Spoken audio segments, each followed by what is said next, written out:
আজকে আমরা আদর্শবাদী শিক্ষা একাডেমি কোচিং সেন্টারের পক্ষ থেকে আমরা অধ্যায় 6 তৃতীয় শ্রেণীর ভগ্নাংশ নিয়ে আজকে আলোচনা করব।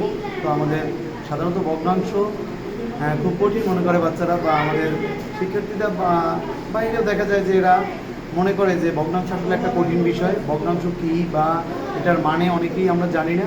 আসলে ভগ্নাংশ খুব সহজ এবং আমরা আজকে বোর্ডে আমাদের শিক্ষার্থীদের আমাদের এই ভগ্নাংশ বিষয় নিয়ে আলোচনা করব। তো আমরা এর আগেও একবার পড়ানো হয়েছে, বইটা শেষ হয়েছে, তারপর আবার আমরা পুনঃ আলোচনায় আসছি। তো আজকে তোমরা কেমন আছো সবাই?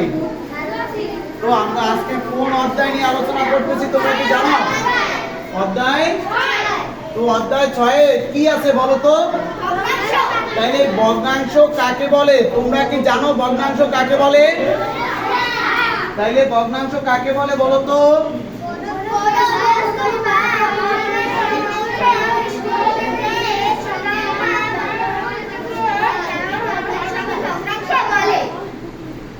তাইলে আমি একটু পড়াই দিই, তোমরা আমার সাথে পড়ো, কেমন?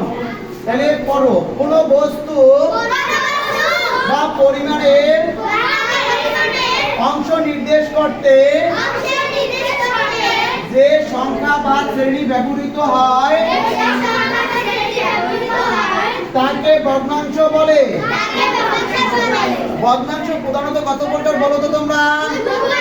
ভগ্নাংশ প্রধানত কত প্রকার? কি কি বলতে পারো? তাইলে আমরা কি পারবো? এরকম সংক্ষিপ্ত প্রশ্নের উত্তর আসলে আমরা কি দিতে পারবো? তাইলে আমি আবার একবার পড়াই দিই তোমাদের। ভগ্নাংশ প্রধানত দুই প্রকার, যথা এক সাধারণ ভগ্নাংশ, দুই দশমিক ভগ্নাংশ। এবারে আমরা 3 নম্বর প্রশ্নে আসি। আমরা তো জানছি দুইটা বিষয়, আমরা জানছি না দশমিক কয়টা? দুইটা। তাহলে এই দশমিক যে দুইটা, তার ভিতর আমরা জানছি একটা হচ্ছে সাধারণ ভগ্নাংশ আর একটা হচ্ছে দশমিক ভগ্নাংশ। তারপরে 3 নম্বরে বলছে আমরা এই যে সাধারণ ভগ্নাংশ কাকে বলে এটা শিখবো। প্রথমে আমরা সাধারণ ভগ্নাংশ কাকে বলে সেটা শিখবো। তো আমরা সাধারণ ভগ্নাংশ কাকে বলে সেটা কি আমরা পারি? তাহলে বলো তো সাধারণ ভগ্নাংশ কাকে বলে?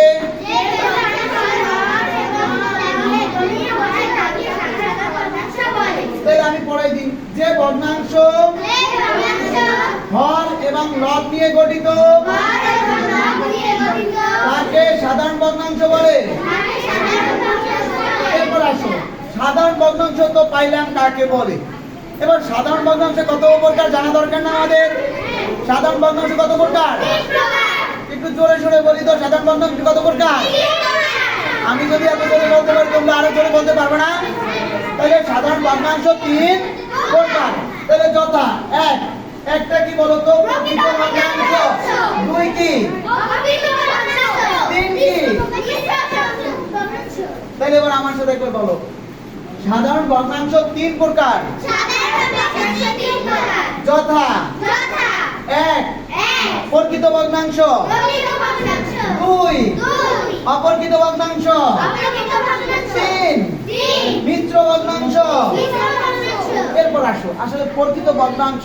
এরপরে 3টে থেকে আজকে আমরা আরো 2টি বিষয় জানবো। অনেক জানলে আমাদের মনে থাকবে এবং পড়া মুখস্থ করতে হবে অবশ্যই। এটাকে আমরা বাসায় কি করবো? আমরা মুখস্থ করবো না, প্রত্যেকে বাসার কাজ করবো না, এটা আমাদের বাসার কাজ থাকবে। এবং এটা আজকে আমরা এখানে তো মুখস্থ করে নিলাম। দ্বিতীয়ত হচ্ছে এবং আরো 2টো বিষয় আমরা জানবো। সেটা হচ্ছে কি, 1 প্রকৃত ভগ্নাংশ কাকে বলে। তোমরা কি পারো এটা যে প্রকৃত ভগ্নাংশটা কাকে বলে? কাকে বলে প্রকৃত ভগ্নাংশ বলো তো? তাহলে ভগ্নাংশের হরটা কোথায় থাকে তোমরা কি তা জানো? কোথায় থাকে? নিচে। কোথায় থাকে? তাহলে ভগ্নাংশের লবটা কোথায় থাকে? আমি যদি এটা আলাদাভাবে কোশ্চেন করি, এটাকে আমার কোশ্চেনটা লেখা নাই, কিন্তু আমি যদি বলি হর কাকে বলে তোমরা কি পারবা? হর কাকে বলে? আর যদি বলি যে ভগ্নাংশের উপরের অংশকে কি বলে? দেখছো? তাহলে তোমরা পারলে খুব ভালো লাগে না? এবং বাকিটা এটা আমরা করবো না আবার। তাহলে এবার আসো প্রকৃত ভগ্নাংশটা কাকে বলে আমরা পারলাম। এরপর আছে 2 হচ্ছে কি? অপরকৃত ভগ্নাংশ। তো দেখো অপরকৃত ভগ্নাংশ কাকে বলে। তাহলে অপরকৃত ভগ্নাংশ কাকে বলে তোমরা কি পারবা? তাহলে বলো তো অপরকৃত ভগ্নাংশ কাকে বলে?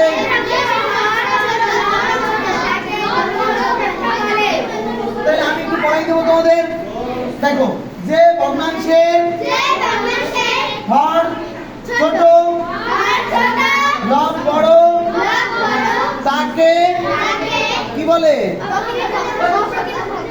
তাকে অপরকৃত ভগ্নাংশ মনে থাকবে? পারবা? কালকে সবার হইবে?